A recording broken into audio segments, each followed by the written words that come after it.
ഞങ്ങളുടെ വീട്ടിലൊരു വാഴ കൊലച്ചു. അന്നേരം ഇന്ന് ആ വാഴക്കൊല ഹാർവെസ്റ്റ് ചെയ്യുന്ന വീഡിയോ ആണ്. ഇതാണ് ആ വാഴക്കൊല. ഇതിപ്പോൾ എന്ത് വാഴയാണെന്നൊന്നും ഒരു പിടിയില്ല. ഞങ്ങൾ ഇതുവരെ ഒരു വളവ് ഇട്ടില്ല കേട്ടോ. ആദ്യമായിട്ടാണ് കൊലച്ചത്. പക്ഷേ കൊല കൊത്തുന്ന സമയത്ത് അതിനേക്കാളും വലിയ വേറൊരു വാഴ അതിൻ്റെ ചോട്ടിലുണ്ട്. ഞങ്ങൾ ആ വാഴനെ ചവിട്ടി ചീച്ചിരുന്നില്ല. അതുകൊണ്ട് കൊല കൊത്തിയ പാടന്നെ അതിൽ മിക്കവാറും കൊലയാവും.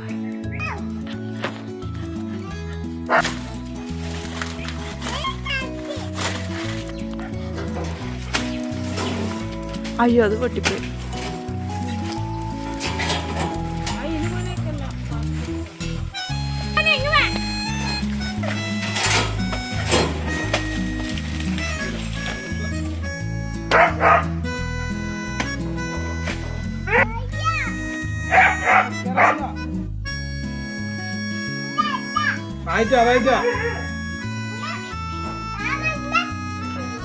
വിച്ചോട്ടിന് അത്ര ഉണ്ടാവും നമ്മളെ കൊല.